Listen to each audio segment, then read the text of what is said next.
the issues affecting Asia's animals, and the stories of the people working on their behalf.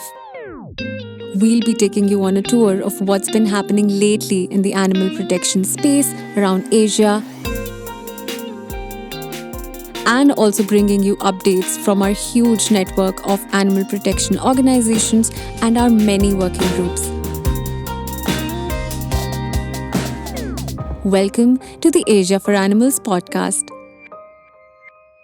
We often see news reports about live animals being confiscated by the authorities, and we automatically assume they've been rescued. However, fortunately or unfortunately, the animals survive after the confiscation, and they have to live on to deal with the aftermath of their psychological trauma as a result of being separated from their parents and having witnessed them being killed.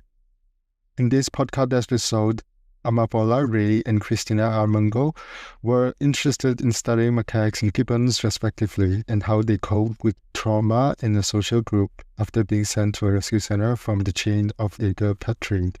And with the knowledge they gathered, they hope to inform better rehabilitation strategies at rescue centers for better welfare outcomes and for improving the success of releasing rescued primates back to the wild.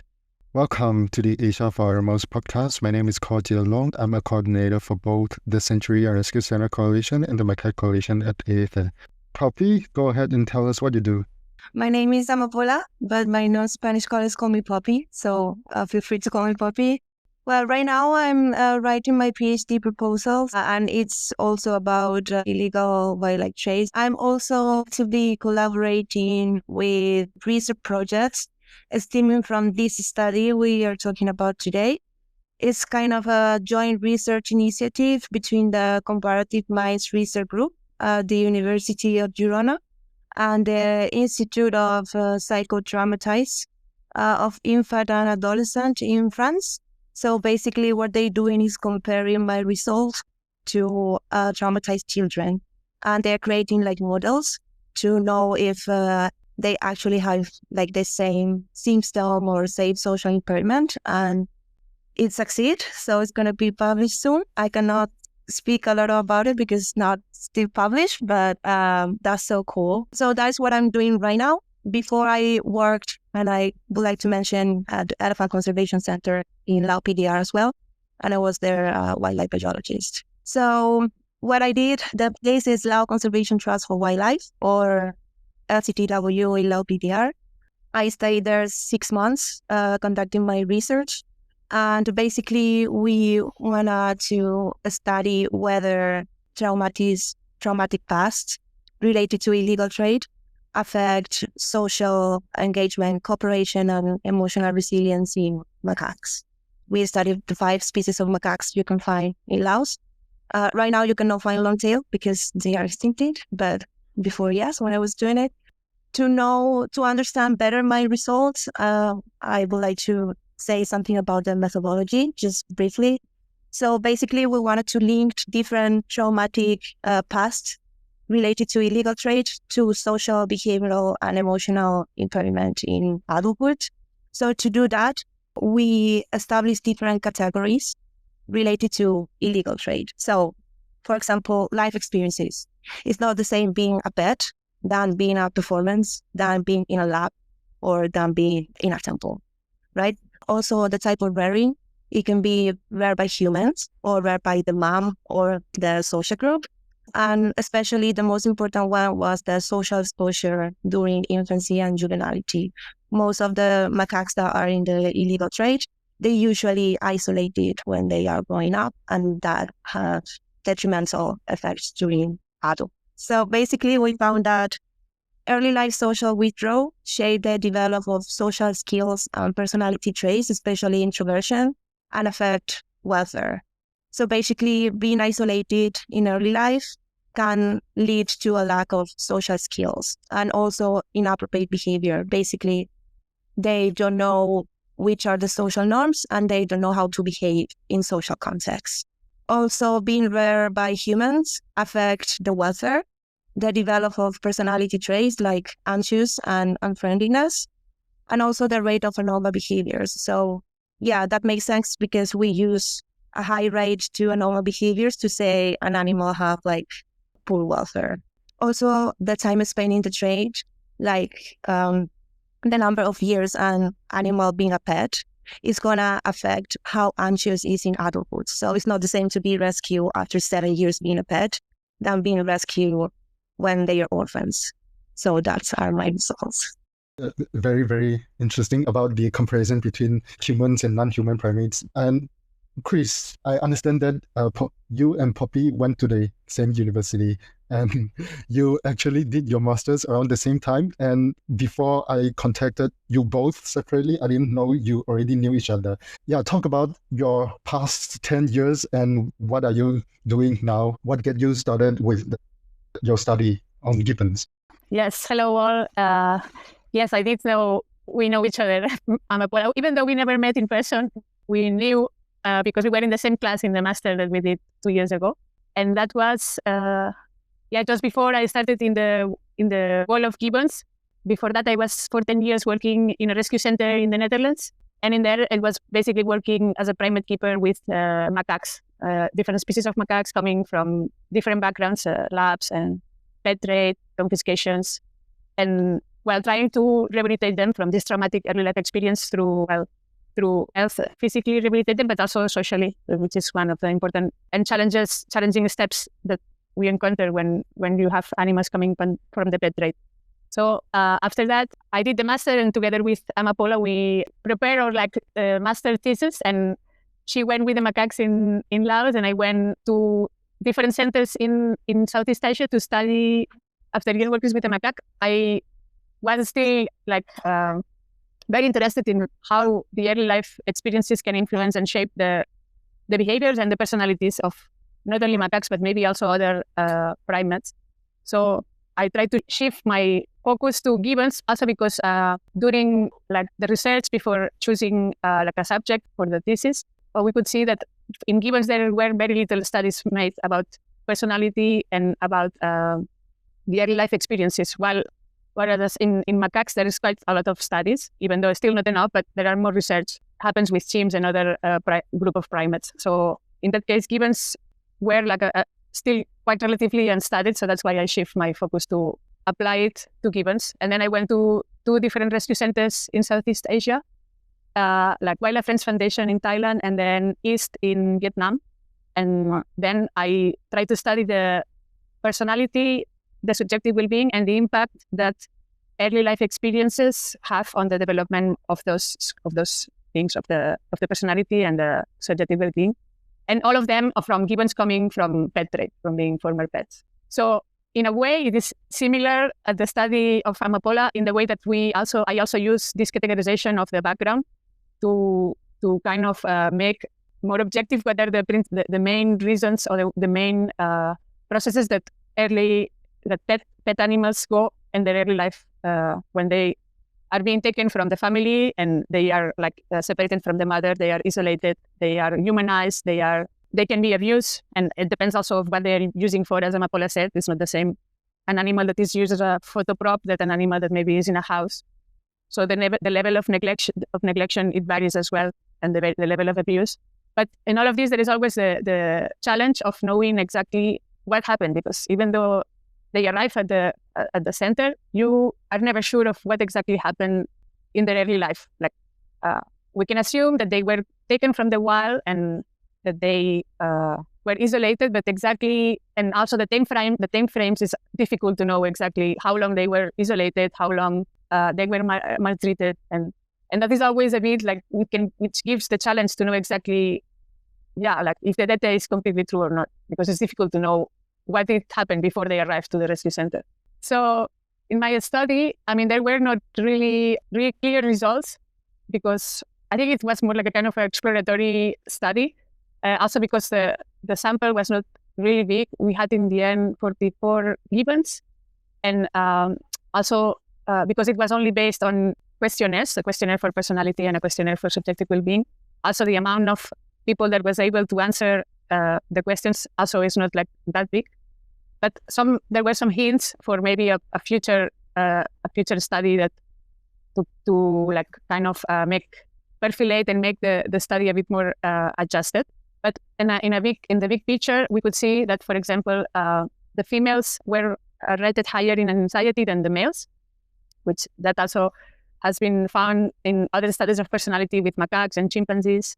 Like one of the dimensions that we call anxiety, it is higher in females. And then we also saw that infancy exposure have some impact on the subjective well-being. So how happy we perceive those animals are. And it showed that gibbons that were with conspecifics during infancy were rated as happier as infants that were alone. And then we also saw that animals, the individuals that were higher in the personality domain called openness to experience, were also higher in subjective well-being. Unfortunately, we couldn't find any strong correlation between early life experiences and personality traits. But that, I think, is more due to the characteristics of the study, because in a way, our subjects were quite homogeneous. Sample was quite homogeneous in the fact that all of them were mother separated and highly humanized. So that make it the sample quite difficult to have a high contrast between the different backgrounds. But that's something that for the future we should maybe develop a bit further. But before we go into more details, maybe we can talk about this taxa group that you have chosen. I know, Cris, you have said that you wanted to study gibbons because gibbons are very understudied. But Poppy, was there a reason you chose macaques, and how macaques different from gibbons? My mentor, who is also the director of the master's degree, Miguel, he was my supervisor and he works all his life with chimpanzees. So he wanted me to do chimpanzees. And I so agree with Cris that there are some species that are super studied and there are some that are not. And so I wanted to do something different that wasn't with chimpanzees. So I was thinking about langurs, that we basically don't know anything about many species of langurs. It's the same as Cris said. I needed a large sample, and it's very difficult to find a large sample of langurs in a rescue center. So the number were like 30, 20, and we both also need the previous life history, right? So if a place has 30 langurs and they only know the history of 5, I only have 5 vocals. So I cannot do a proper study with 5 if I want to publish. Or if I can move to different, if I have the funding that I didn't, maybe I can do, but it's difficult. So after 1 month of research, I found LCTW, they had like 200 macaques, and I didn't have like a feeling for them until I arrived there. Then I start seeing the perception of the people towards macaques. Many people in the center ask me, why macaque? But in a bad way. I'm like, why not? So now they are my favorite. No one can say anything bad about macaques. I think they're super curious. They're super smart. They have a deep emotional and social life. They are super adaptable. They can live in everywhere. They can eat everything. They're going to find a way to survive. In CDW, they say there's no way to kill a macaque. And it's true. They craft themselves to life. And I think that's beautiful, right? So yeah, I arrived there without any love. I mean, just respect. But now, especially pygmy macaques, I fall in love with them. Now I can say anything bad about them. Yeah. The difference with gibbons, I'm in love with the social and emotional life. So gibbons, the structure is like more families. Macaques, they can be in a large group from 20 to 200 individuals. So there are so many like social norms, right? And they communicate depending on the species. There are 23 species of macaques. So it depends on the species, they're more vocal or facial expression or touching. So it depends, right? I work with 5.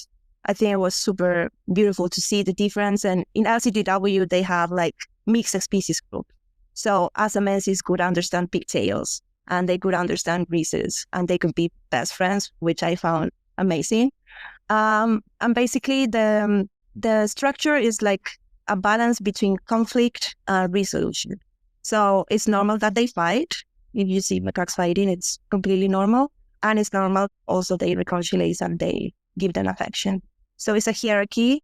You have an alpha male who is in charge of maintaining this balance. So sometimes he's in the dominance part and he sometimes is the let's make peace now. And then you have a couple of alpha females that are also very in charge, very respect the alpha male. And then, it depends on the dynamic. You have high, medium, and low individuals. And the social network, it depends on the group, right? Also, we studied that, and hopefully we will publish that in the near future. But it depends on the group. The social dynamic is different, especially in LCTW when the groups were mixed species. Cris, add on to the difference between macaques and gibbons, especially the most obvious one is the rank system, right? There's no hierarchy in gibbons. And what does that mean in the gibbon society? Yeah, I live in nuclear groups, so it's just the family. So there is much less drama going on most of the time. That in macaques is there is always something going on. In the gibbons, it's calmer in a way, but they also have their way of like communicating and making the cohesion of this family strong or not, and also defending their territory. I mean, the approach is very different from macaques. They have to hold a territory. They have to have a good, strong bond with the partner, so they are on the same page to work together for the same goal. And it's also interesting to see how important is the relationship between the couples. Like it's not like any couple works in gibbons. The more strong and the more aligned with each other are, the better they can hold their territory and raise their family. And that can also be enforced, and the bonding is not only through grooming, but it's also through their singing. So in sea monks or other species, there's been studies that the longer they are able to practice and coordinate their duets, it means that the stronger is their bond. And so that means that they are stronger in the way that they can protect and raise the offspring. So it's a different way, maybe less obvious, more subtle, but they are also, they have a rich social life. And they're also different from macaques because I think in a way they are highly specialized in one niche of the forest only. So macaques are generalists and they can just go live anywhere. Gibbons are in the other side of the spectrum. So their body is really made to just swing through the trees and the canopy of the forest. Their diet is also very specialized. They barely ever are on the ground. So this translates into another source of behaviors difference from macaques. And also other sorts of personalities, maybe. Like in my study, I could see that, for example, dominance is less relevant in the personality of macaques, of the personality of gibbons, whereas in macaques, it's part important of their it's an important part of their personality traits because they, of course, need to live in these big groups and have these hierarchy systems. So it can also translate later into, of course, the needs, it translates into their personalities. But what is still common to both of them, I think, is that early life experiences can have the same impact on their development and their personality and their behaviors. And that's what I think very important to highlight, that even though they can have different behaviors, different personality traits, different niche, the impact of the pet trait on and because of the early life experiences that they go through has a similar or very similar impact later on their behavior and their personality. I mean, they depend on the mothers for the first years of their life. So that period is critical for both macaques, gibbons, as the same way as is critical for humans. So knowing that about macaques and gibbons, of course, there are similarities and there are also very big differences between these two taxa. So how do you design your study? How do you measure social behaviors and personality traits? And how do you define normal and abnormal behavior? What is considered a aggressive behavior? What is considered a sexual behavior? Yeah, I used the BESI framework, but that was like a way to explain the results, right? So we wanted to focus on different dimensions, like especially my mentor was like social skills, emotional skills, and behavioral skills. But I want to also add the personality. So I add also the personality and the welfare because I think everything is connected to each other. So if you don't have social skills as humans and you are in a society, your welfare is going to be poor. And that is also related to your personality. You're going to be like introvert. So everything is connected. We both think trauma we're going to affect all of that. So yeah, that was how we start to design it. So we did social engagement, which is basically know the normal rules, the social rules. So to be in a society, you know how to behave in a society. So as humans, you cannot, scream in a restaurant. Why not? Because it's not good, right? It's part of the social norm. So that is a social engagement. It's know what is the social norms. I behave according to these social norms. So my behavior is species specific, basically. So to know that, you have to know your species or your genus, in my case, macaques, because I have 5 species. So for Cris, I think she had to study how gibbons behave. What were the species specific behaviors like? Is normal they fight? In macaques, yes. In chimpanzees, yes. In bonobos, I don't know. I need to study that. So I think that's the first step. What I did was spend 1 month. One, you can design at home from your sofa, but then you go there and you're like, what is this? Right? You don't know anything. So you start reading what is normal and what is not. I learned the pigtail keys. I didn't know that. I didn't know the teeth chattering of Assamese macaques until I was there. So first, what I did was to know what is normal, and then what is normal from each species. Should they fight? Should they scream? What do they do in a normal context in the wild or whatever? Then I could see abnormal behaviors. Like abnormal behaviors are basically behaviors that don't have any function. So, and if they do in a repetitive way, they are stereotypes. So when you see that, it's very easy to distinguish what is normal and what is not if you spend a month just taking notes, right?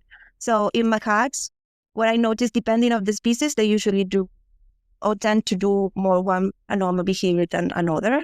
So for example, stump-tails and Asamenses, they do more self-harm behaviors. So they self-bite, self-hit. They do the float limb, that is basically move one limb, can be the arm or the left or the leg, and they move it repeatedly all the time. And it's like they don't recognize that part of their body as their own, and they started to attack that part of the body. And they do it all the time, and that doesn't have any social thing, right? It's not positive for the social engagement. It's not positive for, they are not regulating the emotional state. They are just trying to cope with some stress that sometimes we know, sometimes can be visitors, me, or a sound, and sometimes I don't know what it is. And others, macaques, they do more locomotion, like the pigtails, they do basing, or they poke one part of the body, could be the eye with the stick, ear. So it's still they spend time doing that, and that doesn't have any function for their survival in any level. Sexual behavior, that for me was the most confusing. I don't know if Cris felt the same. I saw them all the time doing sexual behavior, but I was told in captivity they don't do it so much. So I was like, something is, I'm not interpreting what is happening. So I called my mentor, and he told me, sexual is also play. And it is true. So sometimes, most of the times when you think you're seeing sexual behavior, it's actually part of the game. And it's also, at least in macaques, part of the dominance and submission dynamic. So presenting bad is not like, I want to have sex. It's more about, oh, I respect you. And if the other one does the mountain, it doesn't mean the ultimate goal is to breed. It's just, I am the boss here, and you are respecting me, and then we can have an interaction. So when I saw sexual behavior, was super aggressive, and that is also normal. Like in chimpanzees, also is super aggressive, and it's part of the social norms that it's not very pleasant to see, but it is what it is. This is very, very interesting. Like sexual behaviors can be used as a tool for multiple things, right? It's not necessarily for reproduction. It is the same in human society. And the other thing you mentioned about what the keepers told you about how they don't see sexual behavior a lot. But this is also very interesting because we will have time to talk about inter-observer reliability later, and how people coming from different cultural backgrounds, different educational background will have different interpretation of the data. And yes, I'm so excited to talk about this. But Cris, because macaques and gibbons are primates, are they similar enough for you to use the same methodology used by Poppy, or do you need to come up with a very different design to measure very different behavior? No, I mean, I think in big traits, in the end, is the methodology. You can just apply it to different primates because you just need to focus on the species and your definitions. If you want to you want to make behavioral observations, you just need to change your ethogram. The methodology should be still applicable. In my case, I did behavioral observations, but I didn't follow the same framework as Poppy. With me, it was more like just trying to see, affiliative behaviors, abnormal behaviors, negative behaviors.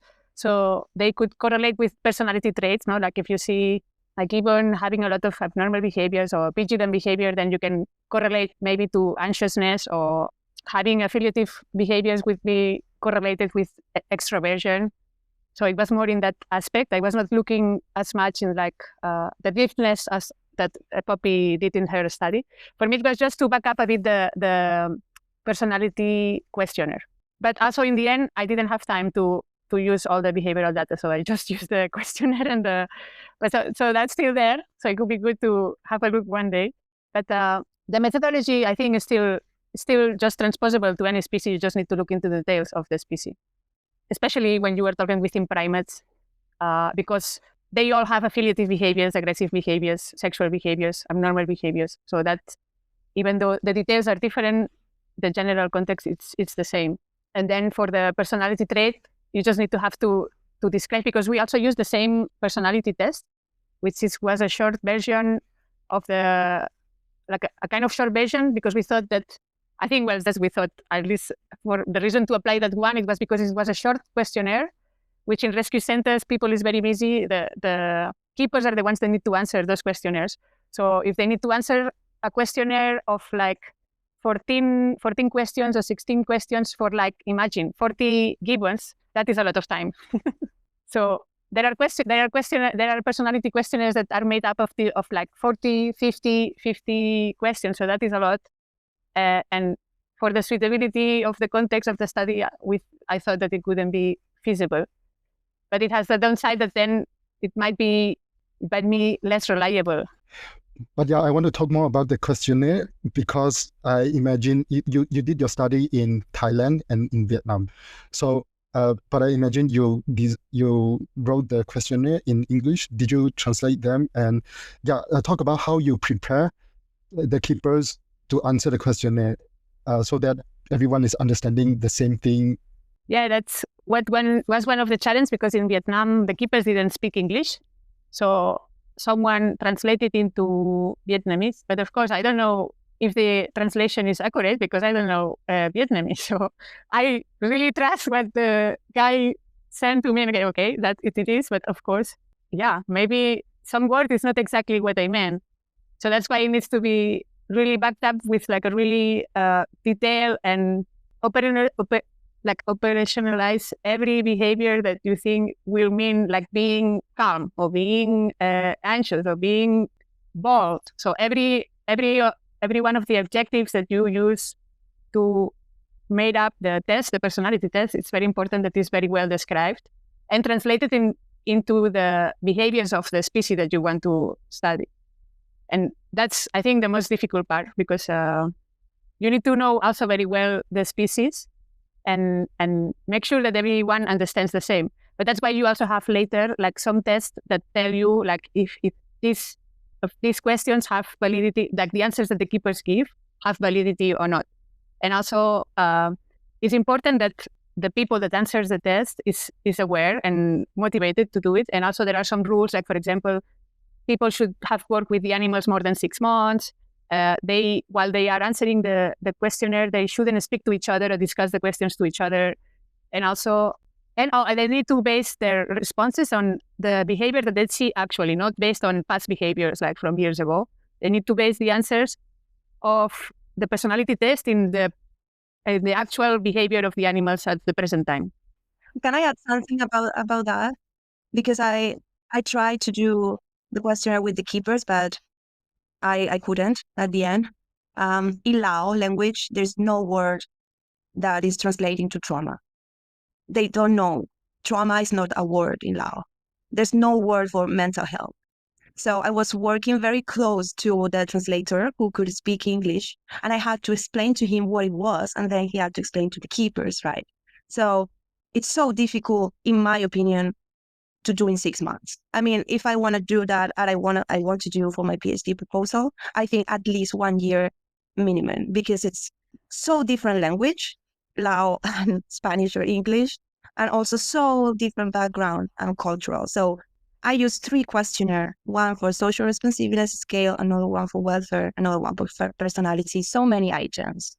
So it's a lot for them, Some of them, they didn't know how to write and they didn't know how to read, right? And then they don't know animal behavior, which is fair because some of them is just a job. Some of them are very passionate about, but some of them know, which is totally fair. And I remember there was one item that was like rate the physical welfare of this animal. And the name of the macaque was Rolls, because she was so obese that she didn't walk, she rolls, right? She was super obese. So for me, that was 1 of welfare, like no good, right? But for them was 5. It was, she eats, she's okay, right? She's fat, and how can you change that? It's super difficult how to explain. You have to go from 0, right? And we also learned that from throughout all our life. So how can you change the mindset in 6 months? It's not even change, it's their point of view, why your point of view is better than them, right? So how can you, be in the middle, meet in the middle? I think it's very difficult. And that is only to do that is a PhD. Yeah, that's totally right about, I think the most important apart from the cultural differences, the language, it's also like the point of view and how they see and perceive the animals. Like asking about the personality of an animal can be completely like, what are you talking about? This is an animal, no? So it doesn't have personality, or they don't have, and also how they perceive their job as well. Like as Amapola said, some people is really passionate, but for some people it's just a job, and the detail and how long they think about the animals rather than just removing the food or putting clean water or cleaning the enclosure, it doesn't go much further than that. So then it's difficult to integrate all this in taking a questionnaire and also making sure that, I'm sure some of them just like tick boxes, but it was not really like they didn't know well what they were doing. And it has an impact on the data that you get and how you need to get it and how much time do you need. So this speaks to the importance of when international researchers come into a country to do research, they need to be prepared about the cultural sensitivity of the region. And so what would be your advice so that the data will be useful, meaningful? How do you prepare an international researchers to work with local people for this kind of study? I remember when I was in Elephant Conservation Center, the elephants were in semi-wild conditions. So they were all the time with the mahout, right? The mahouts couldn't speak any English. So I was working with them in Lao, with my little Lao, but I did my best. So I remember many international researchers want to come and work with the mahouts and do like personality questionnaires and asking them like, do you think your elephant is happy? And that is a like super basic question that is can have so many kind of answers, right? So in which are you basing the happiness of your elephant? It's because the elephant is eating, it's because it's bathing, is what is that? So I think to get to that point and to meet a common point between both of you, I think you have to work with them for a while. I don't think it's you cannot get there, hey, I am Poppy, and just fill this questionnaire. No. I think you have to go there, you have to understand them. Also the human part, not the elephant part. If you want to do the questionnaires, you need to work with people. Where do they come from? Did they study? What they know? Have they been in this case, with the elephants for all their lives? What's for them good? What's for them bad? Right? So all of that can help you. So you can get to the, middle point, explaining to them what you feel or what you think. So, and that is a process that, in my opinion, you cannot do in 1 month. It's a long process, especially if you have the cultural barrier, but also the language barrier. It's how can you say mental problem to a person that doesn't have that, in their own language. So I think one thing is to write it at home, like I said before, right? And then go there. right? So if you want to work with people, you need more time. That is my advice. I suspect likability as well, like whether people like you as a person, and that will determine how much they are comfortable sharing with you or how much they want to share with you. Can you agree with that, Chris? Yeah, definitely, totally agree with this. Yeah, and as Amapola said, it's not only the barrier of communication and different culture, but also is also gaining the people's trust, and the more you can understand and put yourself in their place and trying to know where are their answers coming from, because they are the ones working with the animals. So even if it's not the same perspective as ours, they still have knowledge about the animals that is valuable. And even if it stems from a different perspective, trying to understand this is what is key to maybe find the common ground and work from that to move forward. I think I totally agree. Being not don't judging them. It's gonna help you to, be closer to them. In my case with the mahouts, they knew so many things that are not written in the books, and I would never learn that things in uni, right? And they explained to me, and I was so excited, like, oh my God, what is this, right? So that excitement, they like, oh, I'm teaching you something, so they're more open to also learn something from you, So not be like, I come here with the absolute truth, right? I'm here with my knowledge, but I'm open, right, to receive yours so we can exchange. I guess if you want to do research, if you want to do conservation, there's no way around not working with people. You just have to work with people, but there are challenges that comes with working with people who work at a rescue center. But now I want to focus on the challenges working at a rescue center itself. Because animals are kept in enclosures. This is not studying animals in the wild, the design of the enclosures and the dynamics. And so, yeah, talk about the challenges doing research at a rescue center. For me, visitors. Yeah, basically visitors, because the macaque team at LTTW were lovely. I mean, they respect me so much and I respect them so much. So if they have to clean some enclosure, I stop the session and I leave. And sometimes they wait for me to finish the session. So it was super good, no problem. I mean, at the other way around, it was super nice to work with them. Visitors, it depends, right? So the LCTW has very strict norms. So no feeding, no touching, no no approaching to the enclosures or anything. But there are people who behave and there are people who don't, right? And it's something that you cannot control all the time. Even if they don't touch, they're very loud. And that I saw how they affect the macaques a lot. And they interact with them, like, the macaques smile in a way of submission. So they were like super loud, smiling more. So that's, that changed their behavior. So I had two options. What I did was to collect how many visitors they were before the session and after the session. So I can use this data in the future. I collect so much data that I haven't published because I got crazy, but I have this data.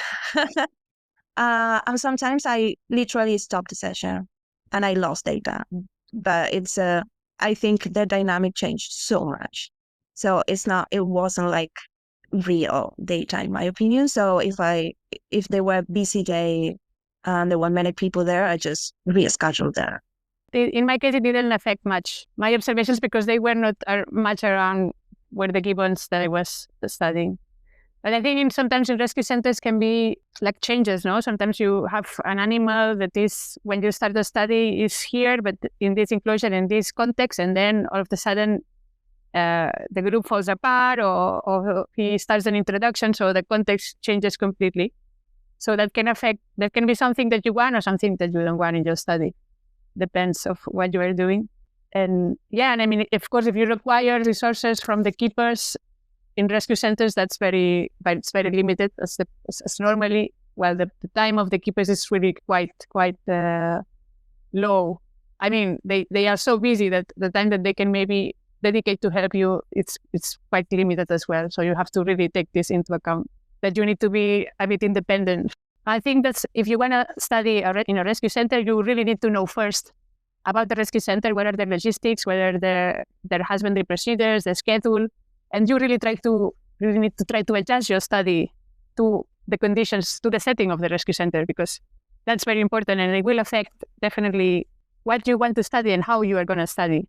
So you really need to, I mean, like you would do in every setting, but it's important that you get to know well the rescue center where you're going, and try to make as much as you can to fit the study to the rescue center, not the other way around, because that's much more complicated.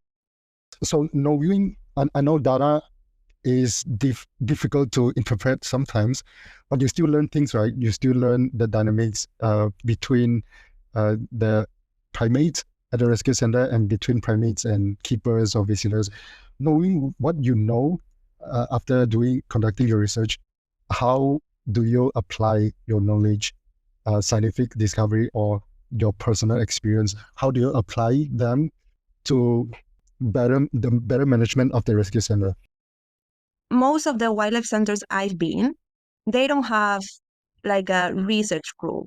They don't have behavioralists. Now is very famous in Europe. They don't have people who actually know all the individuals. And what happened in LCTW, I have two examples, but I'm gonna give you one. There was one macaque in one enclosure that the veterinarian had to do a checkup because he was losing so much weight, and they didn't know why. So they spent 4 days trying to put in this macaque inside the holding to put the macaque in the clinic. And why is that? It's because they didn't know how the group worked. So it was very difficult to put this individual inside the enclosure because he was like very, very low in the hierarchy. So he was afraid of everyone. So they asked me, how can I get this individual to the holding? And I knew his friends. I knew who was afraid with. I knew everything. So I came up with a plan, and in 15 minutes, the individual was in the holding. And it's not because I'm better than anyone, it's because I spent so much time with them. So I knew them better than my family, right? I knew all the groups, I knew all the dynamics. And same happened when before the release, they had to give them deworm pills. But the deworm pills have different grains depending on the weight of the macaques. But no one knew all the macaques. So how are you going to give one pill to each of them if you don't know them? So you have people there like, who is Ollie? Who is this one? Who is that one? Right? So I think that is very important to have a group of people. I know it's very difficult because there's no funding and there's no money to do that, right? But this group of people, the researcher can do research and can help to all the departments, can improve the enrichment. Imagine the enrichment coordinator want to put a big thing in an enclosure that is so cool for a group of macaques, but maybe in this group there are 2 macaques that are super afraid of new things.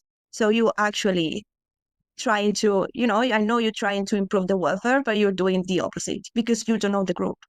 So I think for me, it's very important to have 1, 2, 3, 4, a small team of people who actually can know all the animals you have and can, not only doing research, but also be like in the middle of all the departments. I think it's super useful. So understanding individual personality traits so that you can design intervention to help with the individual's rehabilitation.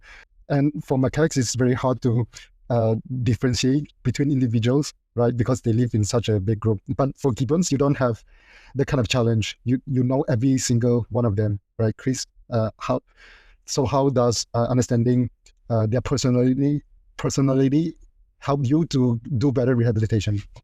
Yeah, I think in a way, when you work with the animals, you might call it personality, but intuitively, you know who is more afraid or who is more anxious or who is bolder.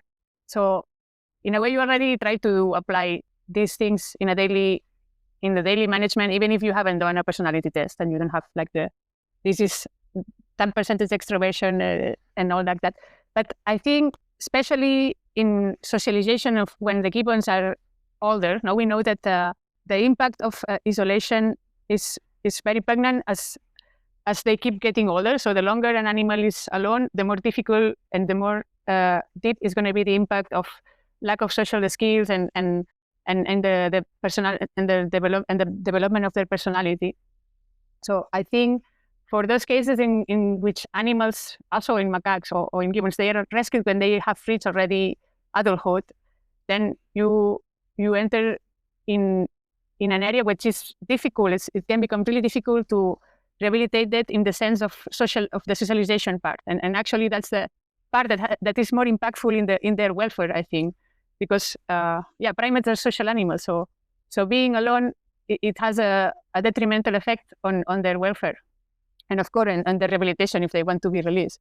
So I think maybe fine-tuning the personalities of these animals could also help to find what is the right partner for that gibbon in particular. And maybe also try to decrease the amount of trials that you maybe could do, because that can also have a negative impact. No, you have one gibbon that is alone, so you keep trying with this one, you keep trying with the other one. Sometimes they get a bad experience from that social introduction, and then that adds more weight to the fact that this animal lacks social skill and is fearful of other gibbons. So that can also make retrocede your progress in the rehabilitation. So it could be good to have tools that can help us identify what would be the adequate partner for this kind of animals with this type of personality or not. But also I think in the end it's also about sharing more between centers and people working in this world about social introductions or other aspects. I think we do a lot of things in here that are not recorded, that are not documented. And if we could collect all this information, for sure, maybe we could find out some patterns or some things that stand out. And there are also lots of people working on site that have a lot of knowledge, and this knowledge is just there, but it doesn't travel around, and it could be so valuable for other people with less experience. And instead, we keep trying and doing things the same way sometimes without knowing that this could be done. Or for example, in gibbons, like in LCTW, they put three gibbon males together, and that work. And that's something that thinking normal, like looking into the species and their behavior, you wouldn't come up like, no, we cannot try two males because they're going to kill each other. But yeah, sometimes captivity is also different than being in the wild, and animals they can be slightly flexible, like also macaques being able to be in interspecies groups. Also gibbons, you can put siamangs and different groups, different species of gibbons can also live together. So captivity has some limitations, but also can offer some other benefits, if you might put it this way. And sometimes we don't think about this, but it's happening in other places, and maybe could bring a solution to our little place as well, to be able to try and maybe see what happens. Also with certain prudence, like don't try anything. I mean, as I said, it can be negative for the animal if you're going to cause a bad experience, but you can just try putting next to each other and see maybe. So I think there is a lot of knowledge, but we haven't come out with the way of how to share all this knowledge that so many people has in all these rescue centers about socialization and other things. So the day I arrived at LCTW, there were two super babies, stem-tail macaques in the holding. And I asked, why are they there? And they said, we are waiting for some of the females to foster them as a foster mom. And they put the babies, and the male just went to the holding, and he was like, they are my babies. And the male fostered the babies, and he was such a great dad the whole time, because I saw all the process from the day one until I left. He was such a great dad, and he let the keepers to give them milk. So with that, you are not doing hand rearing. So you are getting so much pressure from the babies in the future, right? So that is something that I've never seen before. I didn't know that was possible, especially a male adopting two babies, right? And it worked, and they did it many times, and every time worked, right? So that's so cool. And I hope people who are watching this podcast that is working, right? But they didn't document. Many times with the same male or different males? No, it was this male adopted two babies. Then they put another baby, another enclosure, was a female. who was like, oh, my baby. And another one was a female. It was the first time a male did it, but he did it as well as the females, right? He was such a great dad, which is very interesting. Wow. I love this so much. And yeah, I think people who work with animals know this. Like, animals surprise you all the time. We cannot use our human understanding to assume what they are going to do or not going to do. And yeah, I agree with Cris that we need to learn to experiment in the safe, so that we don't stop ourselves from discovering ways to make the life of the animals better, because it's a lot of the time we're blocked by our own perception of what's going to happen, right? Like sometimes we are too afraid of taking risk, especially for rare species. It's very hard to explain to the public when something happened to a very rare species at your rescue center, but that's a whole other topic to talk about. I want to go back and follow up on both of your study have found that hand rearing by human had a negative effect on the well-being of and social behavior of the primate. But and both of you would recommend finding a suitable, comparable surrogate, male or female. What do you think of pairing an orphan that is a different species than the surrogate parent? Because for human, it's a different species and it has a negative effect. But if it's a different macaque species, would it be also bad? That is such an interesting question. I actually saw in the wild a group of long-tailed macaque with one big-tailed macaque, and then the other way around. So I think that is happening right now. I think mostly because human pressure.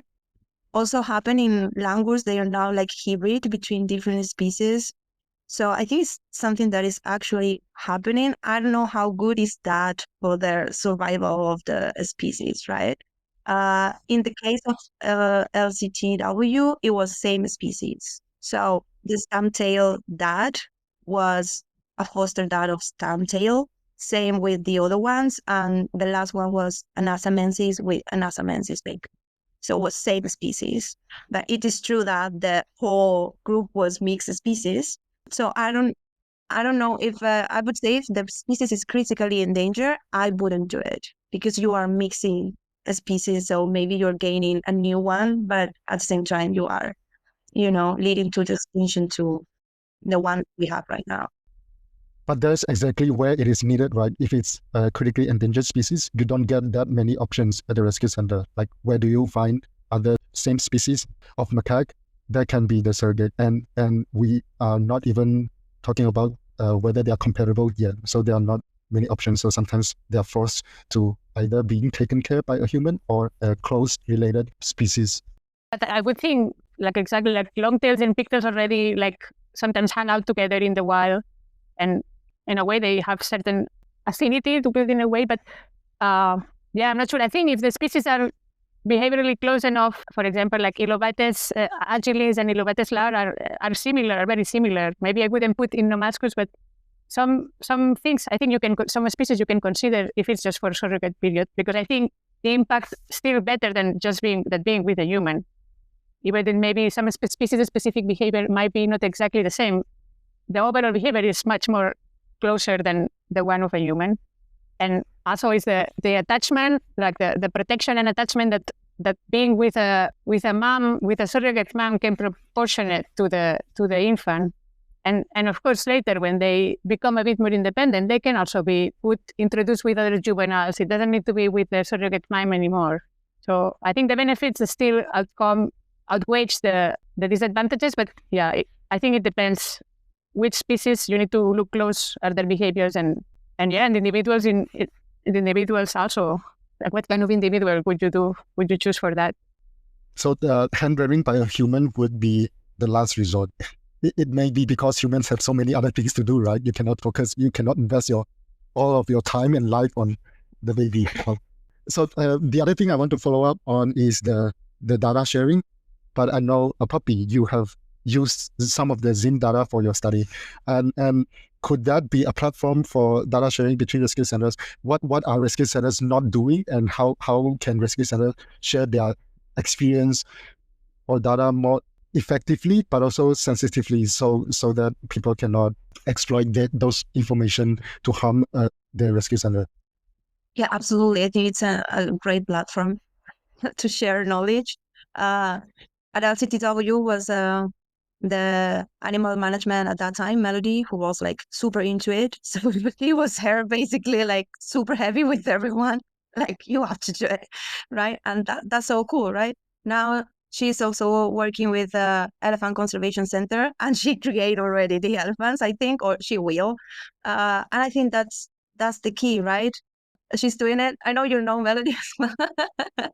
She's just very into it, and I think that's great because I could know the life history of every single macaque, and not only that, but also if they had any surgery, if any behavior, you could add whatever you want, and then you can use that to compare with another one in another wildlife center, right? So yeah, absolutely, I think it's a great platform, but you need someone extremely motivated to do the data entry, someone who like it. I mean, I love to do that, but I'm weird. I know not many people love to do data entry, and in a wildlife rescue center, not many people have time to do that. So maybe using the volunteers or the interns to do that.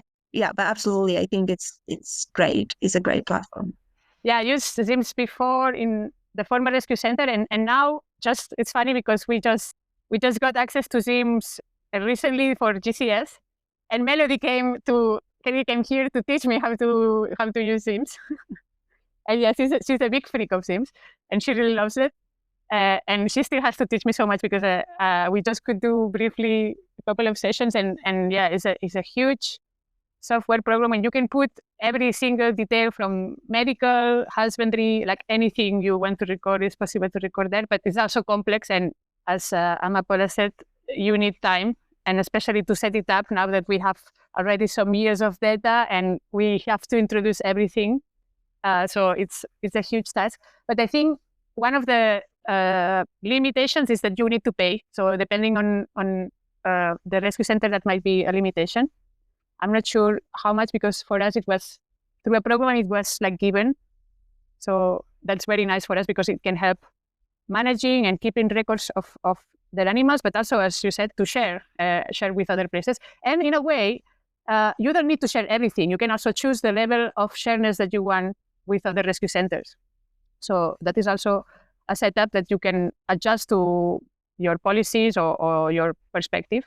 So, but still, you have the possibility to share if at a certain moment it is required. And what is more common, no? We were talking about sharing knowledge, and recently for gibbons, it has also started like a group where we are trying to share all the health data about gibbons that are in Southeast Asia and other centers working around the world. Through one of the things is through Sims, but also any health records that you could have in your center that are not through Sims.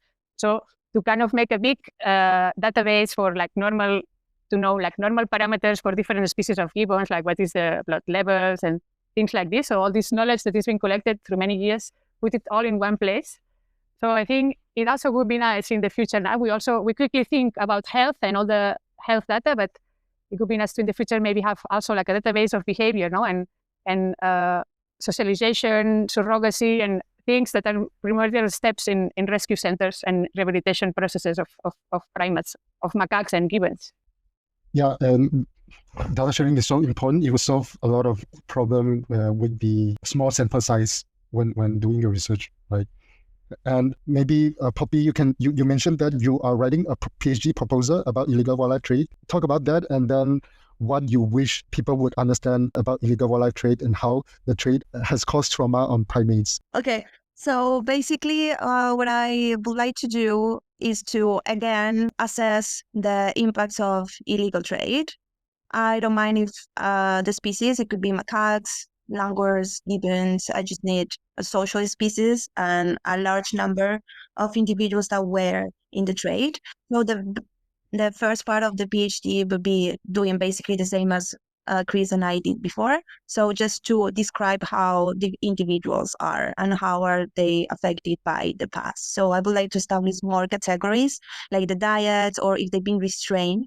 I think that is a very good thing to know. What's the impact of that in the future?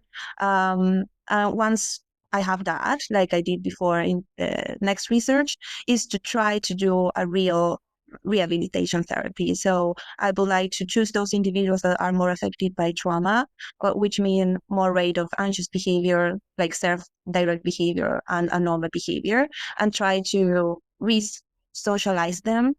Maybe in a pairs, depending on the personality, the rate of welfare, the emotional rate, and at the same time to apply not only social enrichment but also an environmental enrichment. So it would be something like finding a suitable group for these individuals and in a place where it's very close to what would be like natural environment, because I think that has an impact.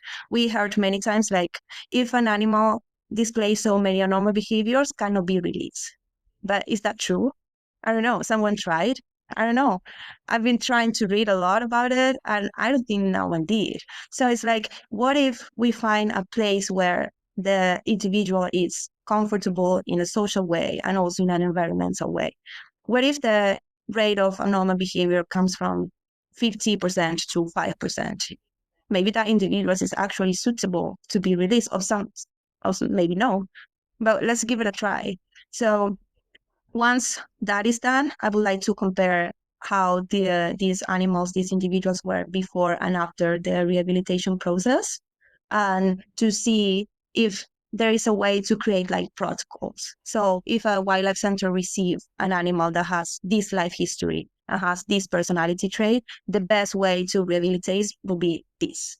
So it's a way to ease the management that is better for the wildlife center, but it's also good for the welfare of the individual. So it's not going to be like, oh, I have an animal that is hitting himself all the time and I cannot put him with anyone, so it's going to be in a cage alone. That is not a good management, and of course it's not going to guarantee the welfare. So just try to give a chance to these individuals. That would be the PhD. It would be great if after that we can actually do the release and we can monitor. So just to see if the therapy is succeed in the whole way from the rescue or the management to the release. Poppy was saying, no, what is an abnormal behavior? Is a parameter to like really cut the grip for animal to be released? Is it like critical for animal to be released that doesn't show any abnormal behavior?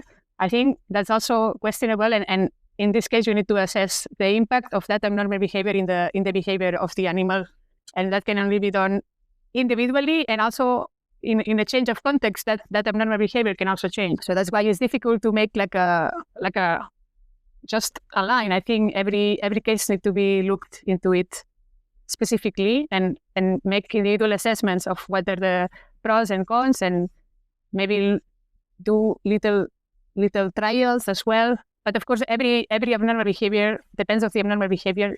It's different how you can approach. It might need a bigger term for rehabilitate, or might be less possible to rehabilitate, or might be limiting for release, but it might be not. Yeah. What I hear from both of you is that we need more data from post-release monitoring.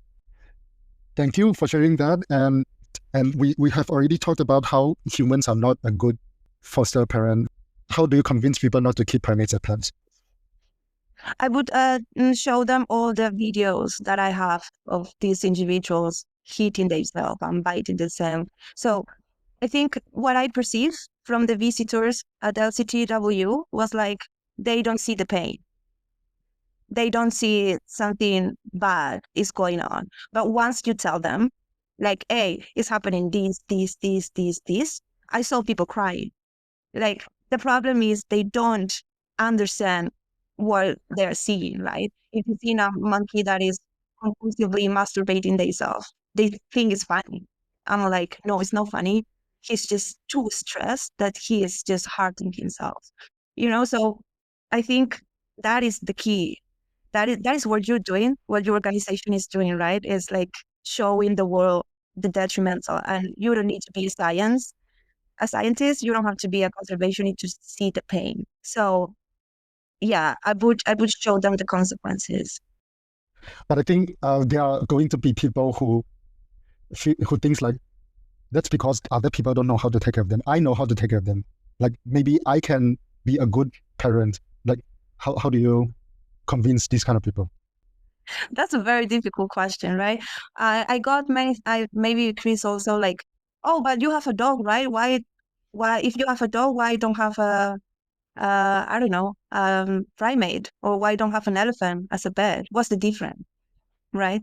How can you explain that? I mean, the dogs were like very bad until they became dogs, but they evolved with us for millions of years, right? To get to be a pet, right? And the cats sometimes they don't want to be a pet, and they just attack you, as I can understand, right? So in this case, if they cannot see or they don't want to see what they can provoke them, because sometimes they see but they don't want to, I would highlight how dangerous they are. So that's a way that I wouldn't like to use, but I think it's a good way to say, oh, they can actually kill you.